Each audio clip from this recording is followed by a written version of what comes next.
ప్రభుత్వ ఆసుపత్రికి చికిత్స నిమిత్తం వచ్చిన రోగులకు కాసుల కక్కుర్తి పడి రక్త పరీక్షలను ప్రైవేట్ ల్యాబ్లకు పంపితే కఠిన చర్యలు తీసుకుంటామని కేంద్ర మంత్రి పెమ్మసాని చంద్రశేఖర్ శుక్రవారం కలెక్టర్ కార్యాలయంలో ఆయన అన్నారు.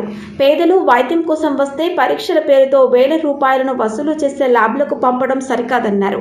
ఇకపై అలా చేసే వారి జీతం నుంచి నగదు కట్ చేస్తామని, వారిపై చర్యలు తీసుకుంటామని అన్నారు.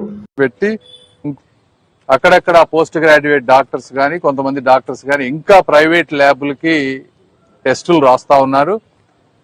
కమిటీలో ఇప్పుడు ఒక రిజల్యూషన్ తీసుకున్నది ఏంటి అంటే, ఇలా గనక చేస్తే కంప్లైంట్లు గనక వస్తే వాళ్ళ శాలరీలో ప్రైవేటు వాళ్ళకి కట్టిన బిల్లు కట్ చేయాలని నిర్ణయించాం. సో డాక్టర్లు కానీ ఇంకొకళ్ళు కానీ దయచేసి మీరు పేద ప్రజల దగ్గర గవర్నమెంట్ హాస్పిటల్లో ఉండేటువంటి టెస్టుల్ని బయటికి రాయవద్దు.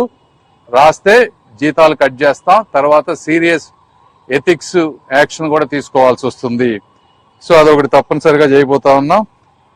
ఇంకా ఇవన్నీ చాలా ఉన్నాయి.